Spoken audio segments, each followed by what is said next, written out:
Minasan konnichiwa, Kira desu. Bienvenidos a este programa de divulgación y la psicología del migrante con un servidor Kira y mi compañero Fase Kamisama. Fase Dios está aquí conmigo. Pues estamos con las fases, ¿no? Fase 1, fase 2 y fase Dios. Etapas por las que pasa un migrante. Estamos analizando la psicología del migrante en este proyecto. Si no sabes de lo que estamos hablando, pues que sepas que llevamos ya muchísimos vídeos y temas divulgados. Te animo a que vayas debajo del vídeo y que veas un enlace en el que te explicamos qué estamos haciendo aquí. Si no, pues sigue con nosotros porque hoy tenemos un caso nuevo que analizar. El 8º caso, titulado El migrante involuntario o circunstancial. Un caso de verdad jugoso e interesantísimo, con un perfil muy distinto al que hemos descrito previamente. ¿Has visto cómo Kamihige va creciendo? ¿Ah, sí? Eso no sabe Kamihige. Es verdad, se va como divinizando. Según va viendo casos, indignándose, pues va creciendo la barba, ¿no? Nuestro migrante, Alfredo, tiene este perfil. Vamos a describirlo. Es un hombre de 42 años. Los últimos 2 los ha pasado en Japón. Es originario de España, casado con una local y con hijos, vínculo familiar en Japón, por lo tanto, una profesión cualificada pero que no se puede ejercer en Japón y la migración en este caso es motivada por la familia japonesa. Alfredo tiene 42 años, en el momento en el que entrevisto, lleva ya 2 años, a punto de culminar su proyecto migratorio.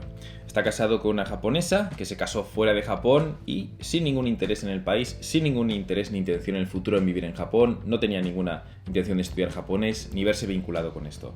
Sin embargo, como estaba viviendo en España y había tenido 2 hijos con esta señora japonesa con la que se casó, pues en algún momento tenía claro que iban a pasar una temporada en Japón para que los hijos conocieran el entorno original de la madre. Entonces, aquellos que se han criado, por ejemplo, ¿no?, en España y tienen ascendencia colombiana, pues en algún momento puede que les haga gracia a la familia ir todos durante 1 o 2 años y meterse en el sistema educativo para que las niñas o niños pues, puedan entender mejor cómo funciona el país y conocer la familia. Este era el objetivo que tenía Alfredo de pasar 2 años en Japón. Así que de principio a fin, Alfredo, y lo peculiar de este caso es que no tenía ningún interés en el país y no solo eso, tampoco tenía ganas de residir en este país. En este contexto iniciamos ahora la exploración de los ámbitos, de los duelos, ¿no? Vamos con el duelo por la familia. ¿Cómo lo llevó entonces con la familia? Recordemos, estaba en España viviendo, comenta que tenía una situación familiar muy activa, socialmente muy vinculado con la comunidad y haciendo ejercicio, participaba en peñas de ciclismo, corría también por la montaña, una persona muy conectada con la naturaleza. Con su trabajo, parece que era funcionario, es funcionario, y en el periodo que ha estado por aquí le dieron una excedencia laboral de hasta 2 años. Entonces ya estaba como bien posicionado, tanto socialmente como el estatus, todo muy bien, y esto le vino un poco como un cubo de agua fría, ¿no? Y nos comenta entonces ahora cómo tenía la situación familiar en España. Cuando nació la primera hija, mi esposa dejó de trabajar. Nuestra filosofía era de que si pudiéramos que trabajara uno, el que tuviera más opciones, y he sido yo estos 6 años.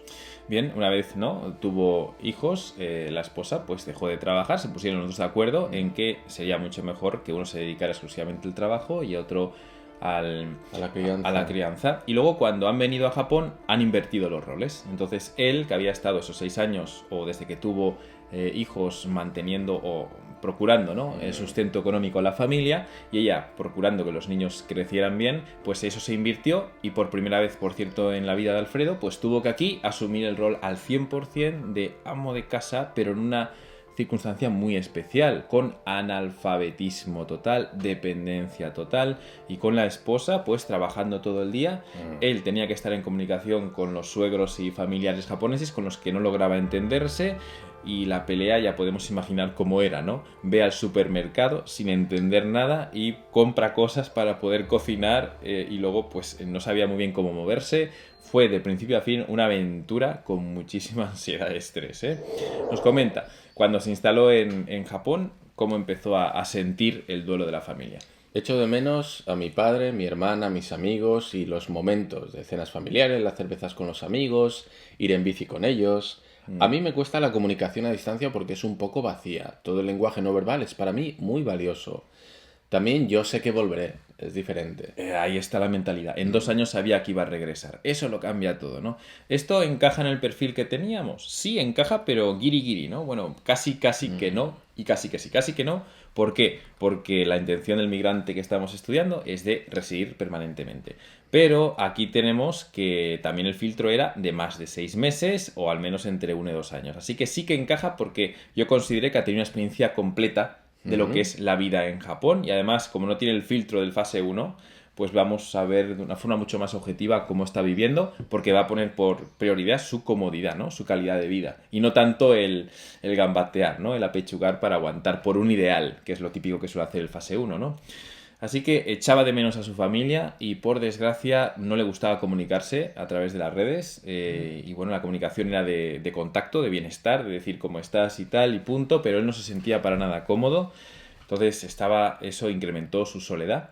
Y pues el único contacto social que de verdad tenía, que él apreciaba como de calidad, era con sus hijas, la familia y con su esposa, pero la esposa estaba muy ausente y también por el tema del estrés y tal, porque recordamos que su esposa llevaba muchísimos años sin trabajar en Japón y para un japonés también cuando regresa le supone un estrés tremendo tenerse que volver a adaptar a toda esta exigencia, normas y regularidad, ¿no? Que hay en Japón, ¿no? Es estresante para los japoneses también.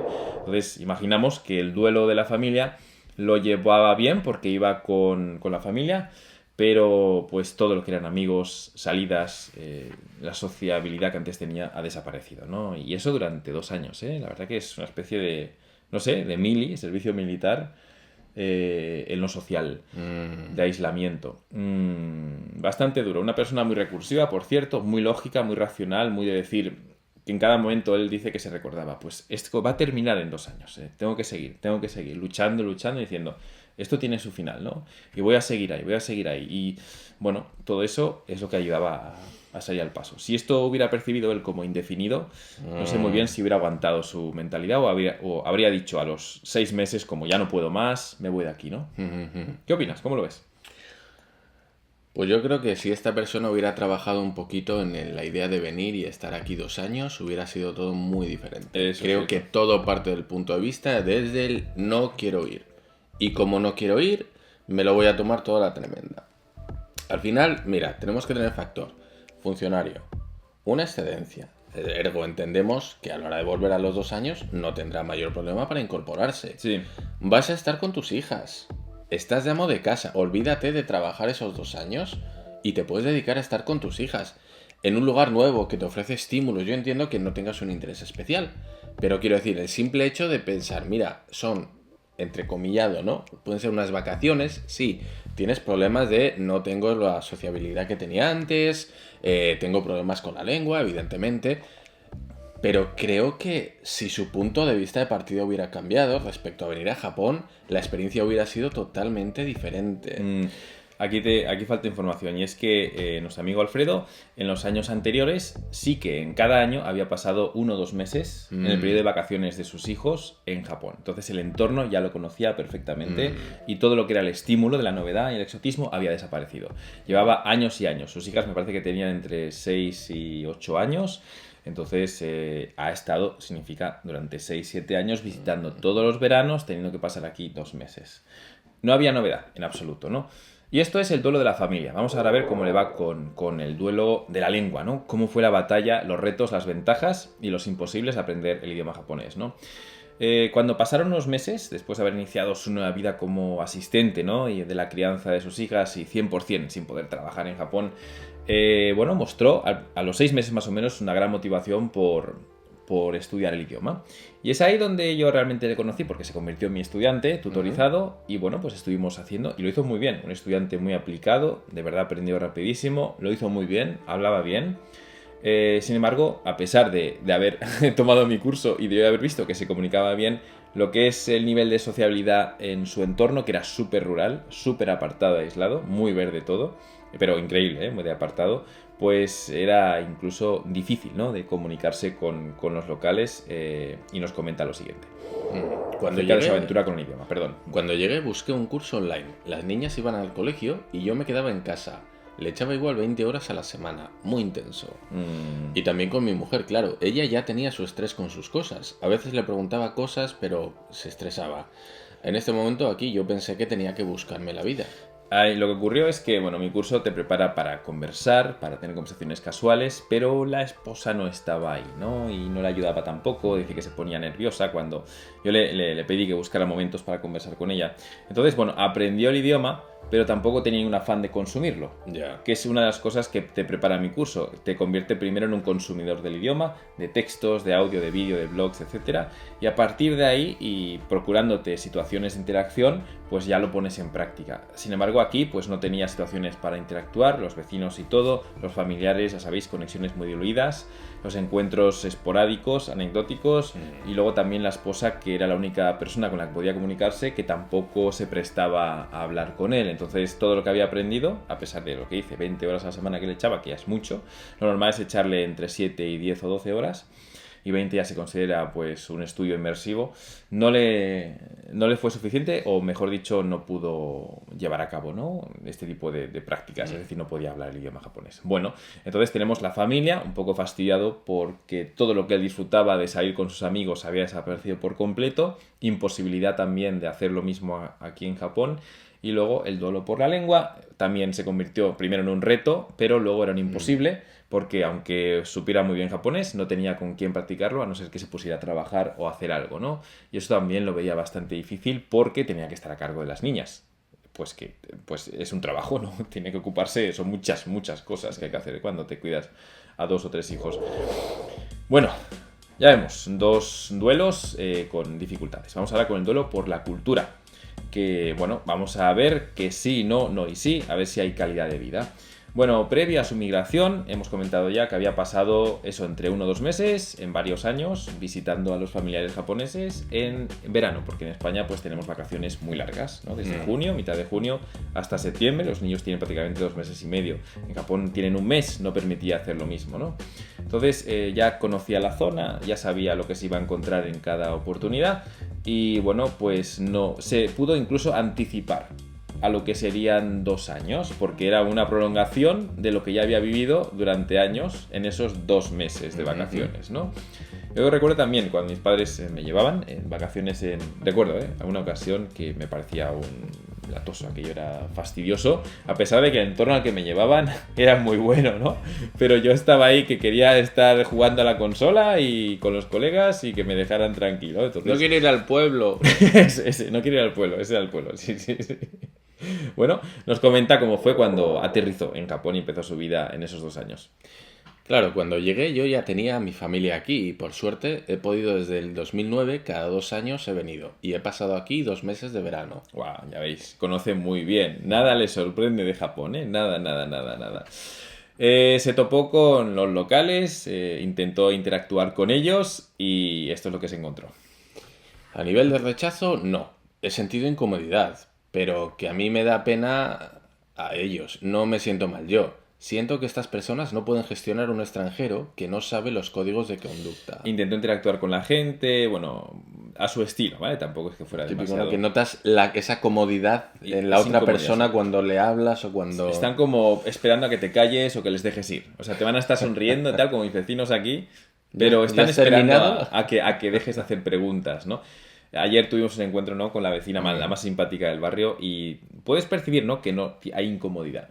Hay personas que están ahí y pues si no le dices tú, dejamos de hablar aquí o nos vemos luego, no dejan de hablar. Pero con el resto de vecinos sí que notas que si les preguntas algo te van a responder, pero bueno, prácticamente con palabras sueltas y tampoco con ganas de extender la conversación. Ese es el nivel de rechazo que se encontró, así que no era rechazo, sino más bien incomodidad de pasar tiempo hablando con él. Y encima él sentía que, bueno, se incomodaba mucho por eso, por no saber comportarse o lo que ellos creían que deberían de hacer con un extranjero. Entonces él dice, si ellos me dan pena a mí, porque de verdad esa cerrazón que tienen no les permite ni siquiera conocer cómo somos en otro país y todo, ¿no? Entonces se sienten incómodos e intentan irse cuanto antes. No es rechazo, pero de alguna manera te están evitando y eso duele un poquito, ¿no? ¿Qué más? Más experiencias. Continúo. Al hablar español y mezclarme con círculos un poco más cosmopolitas, me he dado cuenta de que hay japoneses que se sienten más a gusto, con una manera de ser más desenfadada, más directa, no tan rígida, no tanto vigilando qué digo, qué no digo. Es también importante, ¿no? Todos aquellos un poco que ven a los extranjeros como una especie de refugio, ¿no? Esa evasión, ¿eh? Con este extranjero por fin voy a poder hablar en inglés, compartir de una forma distinta, que no me juzgue, que no sepa muy bien cuáles son los códigos de la cultura y que no le sepa mal que esté aquí en este momento, etcétera. Es curioso, ¿no? Cuando un japonés habla en inglés, cómo se desprende de todo ese tatemae, de todo ese formalismo, te puede llamar gordo tranquilamente, ¿no? Cosa que en Japón sería, en japonés, sería algo imposible. Sería difícil, sí. A mí cada vez que voy a Onsen, todos los días voy a Onsen aquí, cuando estoy en Kobe-HQ, y siempre me habla alguien, hoy también, siempre te habla alguien, siempre. Y como lo hacen, pues siempre en inglés, ¿no? Y bueno, pues algunos creo que el tema de ver a un extranjero y hablar en inglés es como una especie de automatismo, pero al mismo tiempo les permite, como ocurre cuando hablas otro idioma, insultar y que no te importe tanto, ¿no? Cuando insultas en otro idioma es lo mejor que tiene, ¿no? Que no sabes lo que estás diciendo y te sueltas más. Creo que si alguien os habla en inglés, a pesar de que sepáis japonés vosotros, yo os recomiendo que le respondáis en inglés. Porque seguramente hará que se suelte mucho más y que sea más divertida la conversación, ¿eh? Además, es curioso, ¿no? Porque yo no me imagino a dos hombres japoneses preguntándose el uno al otro en qué trabajas, qué tal, ¿no? Sí, ¿qué haces aquí? Ya lo saben todo, ¿no? ¿No? Sí. Duelo por la tierra. Ya vemos entonces estos 3 duelos: la familia, la lengua y también, que recuerde, la cultura, pues se ha encontrado, bueno, con códigos similares a otros que hemos visto, y en este caso a nuestro Alfredo sí que le importaba, ¿no? Era algo que vemos que en cada ocasión sí, él le hubiera gustado llevar al mismo nivel que tenía en España, pues la sociabilidad, la cultura y todo, pero pues le parecía difícil o imposible, y eso le creaba cierto malestar. Por tanto, su calidad de vida vemos que no era muy buena durante estos 2 años, ¿no? Duelo por la tierra. Esto es algo que dice que no le afectó para nada, porque el clima que encontró en Japón y la naturaleza y todo, y los parques, pues son muy parecidos a los que él tenía en España, así que nada, únicamente los puntos extremos, el invierno con nevadas fuertes, con heladas y todo, que hacían imposible que él pudiera salir con la bicicleta, porque dice que aunque en las carreteras tienen un sistema de irrigación que impide, ¿no?, que se llenen de nieve, pero sí que esa misma agua, por las heladas, se congela por la noche, y si quieres salir con la bicicleta es un riesgo enorme. Si quieres ir también corriendo, pues puede ser un riesgo enorme de resbalar y partirte una pierna, ¿no? Y de hecho tuvo un accidente, sufrió un accidente, que luego comentaremos. Entonces, el duelo por la tierra, él comenta que lo disfrutó muchísimo y que el hecho de que el lugar en el que iba a vivir fuera rural, eso le alegró mucho la vida, porque en España también vive una zona rural y estaba muy contento de vivir en contacto con la naturaleza. Así que nos comenta lo siguiente acerca del frío. Esto no me afectó tanto el frío y la nieve, sino que está nublado muchos días, no hay sol, pues no podía estar en bicicleta. Por las heladas y también porque en la zona en la que estaba llovía mucho, eso es cierto, muchas nubes, casi todas las semanas hay 3 o 4 días de lluvia, muy común, ¿eh? A veces la nieve se derrite, pero el agua que cae se vuelve a congelar, y esto es muy peligroso. Pues sí, esto complicó entonces el duelo por la tierra, fue fácil de elaborar, pero bueno, había muchos días en los que no podía salir y pues imaginamos, ¿no? Calidad de vida también un poco fastidiada, ¿no? El estatus. Esto sí que fue el duelo con mayor necesidad de elaboración mental, más retos. ¿Por qué? Porque cambió 100% el estatus. Pasó de ser el que proveía el sustento económico y bueno, pues se pusieron de acuerdo con su esposa para que ella fuera la que criara a los hijos, y al venir a Japón se invirtió al 100%. Al 100%. Él estaba a cargo de todo, la gestión del colegio de las niñas, de la cocina, de la limpieza de la casa, de que pues su esposa y todo tuviera lo que tiene que tener, ropa limpia, etcétera, para que fuera a trabajar. Así que estaba 100% al cuidado de la casa. Esto, bueno, le condicionó bastante, simplemente porque el estatus cambió radicalmente. Nos comenta lo siguiente. Éramos muy conscientes de que la experiencia que viviríamos y también de que queríamos vivir eso. Era un proyecto 100% voluntario. Esto es importante, ¿no? Es algo que ellos han elegido, que son conscientes y que tiene un periodo finito. Todo esto hace que sea mucho más fácil, pues, pelearse, o mejor dicho, entender que todo eso tiene fin y que en algún momento, pues, tendrá un alivio, ¿no? Así que vaya como vaya, si va muy bien o va muy mal, pues no importa tanto porque se va a terminar, ¿no? Esto es muy importante. Por supuesto, él, como era funcionario, no pudo ejercer en absoluto la profesión en Japón, y vamos a ver entonces cómo le afectó el cambio de rol. Aquí en Japón ha sido un cambio de rol total. Me he preocupado de la casa, de las niñas, la comida, de esas cosas. Y he estudiado japonés hasta un punto en el que me generaba más frustración que placer. Por lo que hemos comentado antes, de estudiar para qué, si tampoco me gusta el manga, el anime, ni tampoco aprecio el kanji, sino más bien le parecía un fastidio tener que aprender tantos caracteres y todo esto, no lo disfrutaba. Era por un tema muy práctico y tampoco le servía para cumplir objetivos. Así que el cambio de rol y todo empeoró bastante su calidad de vida, ¿no? Los primeros meses, nos comenta, se sintió muy desubicado, confundido. Es que podemos imaginar, yo le pregunté, ¿cómo era eso de ir al supermercado sin saber nada de japonés y teniendo la presión de comprar cosas para poder cocinar? Entonces, más o menos sabía lo que se iba a encontrar. Me dijo que no lo sufrió mucho, pero desde luego que lo de ir al supermercado era toda una odisea, ¿eh? ¿Qué nos comenta? Fui a Inglaterra también un tiempo y ya sabía lo que era la experiencia de empezar de cero con un idioma que dominaba más. Además, los 6 primeros meses estuvimos viviendo en casa de mi suegro. Wow. Era duro. Me generaba mucha frustración y mucha tensión. Tremendo, entre problemas de vinculación y que todo era nuevo y que no entendía ni siquiera la gente que estaba en la casa, podemos imaginar que cuando tienes esos días malos, son el doble o triple de malos. Pero él tenía una recursividad mental impresionante. Dice que cuando él sabía que tenía un día malo, que estaba como muy estresado, pues le decía a la esposa, ¿no?, que le dejara tranquilo. Y él le pidió a la esposa, dice, si vamos a ir a Japón a vivir, yo me tengo que pillar una bicicleta sí o sí. Se gastó su dinero en la bicicleta, en todo lo que tenía que tener para tener una buena bicicleta. Y dice, los malos días, si hacía buen tiempo, pillaba la bicicleta y a echar millas, ¿no? O sea, a correr y recorrer las montañas, elaborando ese estrés a través del sudor y el esfuerzo que estaba haciendo con la bicicleta, ¿no? Eso le cambió la vida. Dice que él, sin la bicicleta, difícilmente habría podido superar todo esto, ¿no? Encontró así esas dificultades para vincularse y por 3 motivos comentamos aquí. Dice, falta de oportunidades de contacto, o sea, no tenía con quién hablar. La barrera idiomática, aunque tuviera con quién hablar, pues no se entendían. Y luego la dinámica de socialización, que era como muy grupal, muy protocolaria.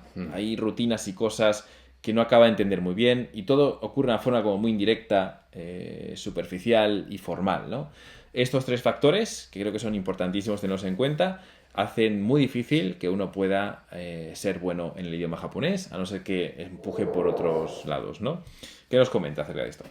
Tú puedes hacer una relación con alguien que conoces poco en España y conectar muy rápido y hablar de cosas más privadas, pero aquí en Japón es muy difícil y cuando lo pruebas notas incomodidad.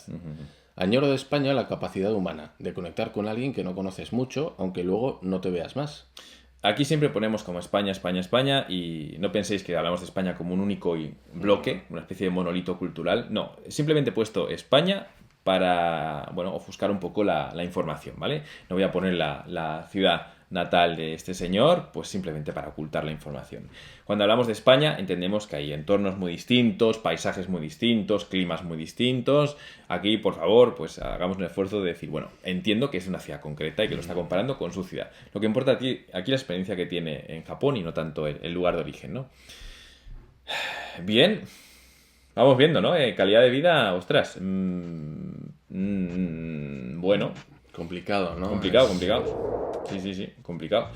Hablemos entonces del duelo por la pertenencia. O sea, la capacidad que uno tiene de vincularse con la comunidad. Ya hemos visto que en los otros se ha podido sentir, ¿no?, las dificultades que había con el tema social. Pues ahora vamos a ver de lleno, pues cómo de japonés se sentía él o cómo de español se sentía él y cómo pudo llevar todo esto de la soledad forzada y esto.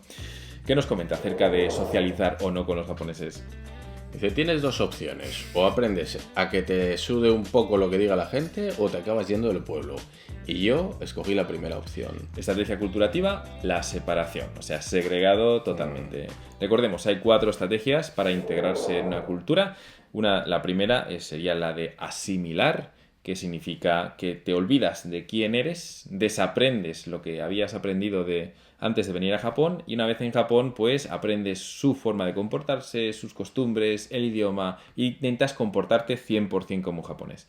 Si no haces eso, la gente no aprueba, ni te valora, ni te incluye. Y esa es la estrategia de asimilación. Es la más común que hemos visto en Japón. Tienes 2 estrategias, lo que ha dicho, ¿no? O asimilas la cultura, o te casas con el idioma, la cultura y todo, o te segregan, te separan. Y esto en ningún caso estamos hablando de cosas buenas o malas, son estilos, ¿vale? Porque en algunos entornos es mucho mejor, funciona mejor la separación, que cada uno tenga su entorno, su gueto, ¿vale? Y en otras situaciones convendría más que asimilar, es decir, que todo lo que tú traes en realidad no está beneficiando a lo que estamos aquí haciendo en el proyecto, ¿no? Hay veces que hay que asimilar.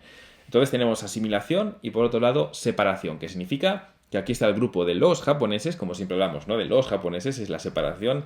Aquí están los españoles, o mejor dicho, aquí están los extranjeros occidentales, aquí están los extranjeros asiáticos, y entre ellos hay, bueno, relaciones, no hay más relaciones que no tengan, bueno, todo lo que tenga que ver con intercambios comerciales. Hay cordialidad. Hay cordialidad, hay respeto, pero está muy claro que ellos son los, y ellos son los, y ellos son los. Cada uno tiene su forma de hacer. Esto es separación, ¿no?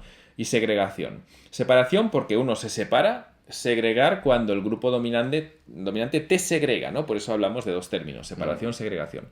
Luego está la estrategia de integración, que significa que yo traigo mi mochila y te la muestro y tú quieres ver qué hay en mi mochila y yo también quiero ver lo que hay en tu mochila. Entonces, cuando hacemos algo en el trabajo, pues cada uno puede seguir trabajando a su estilo, de su manera, y más o menos hay interés por ambas partes en que cada uno mantenga su estilo, ¿no?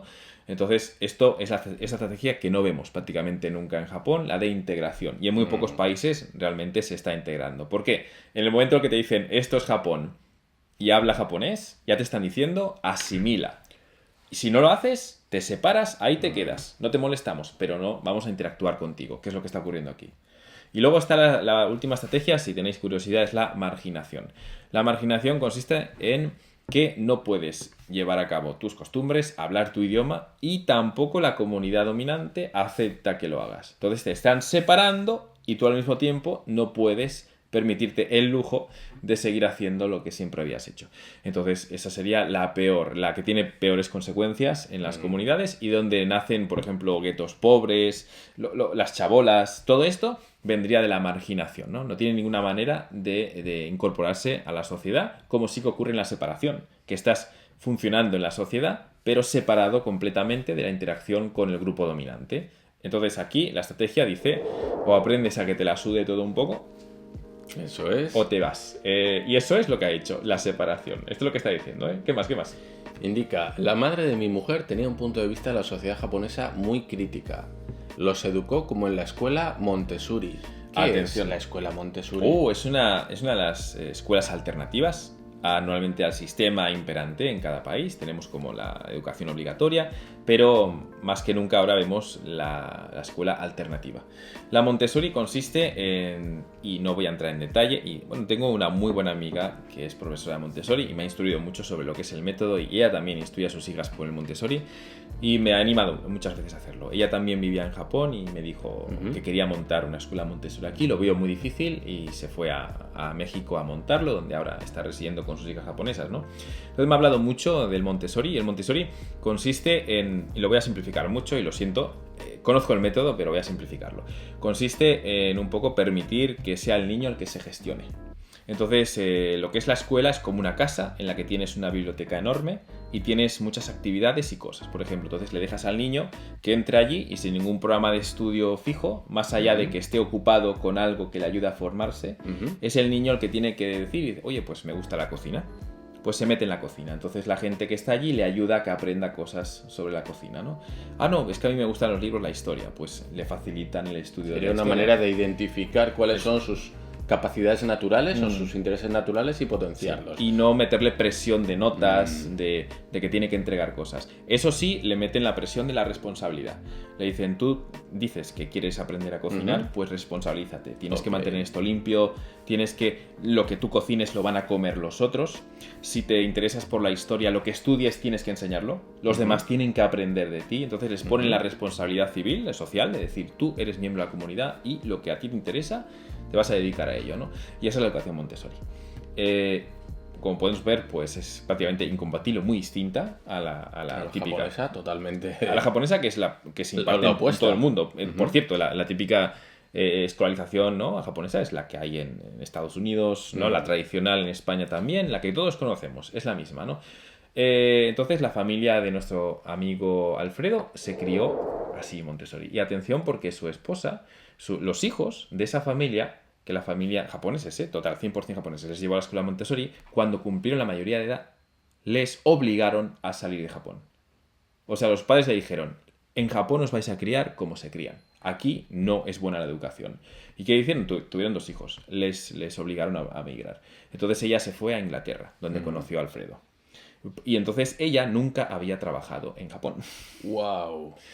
Ella también tuvo por primera vez en su vida que trabajar en Japón. Por primera vez en su vida. Y tiene 40 años, ¿eh?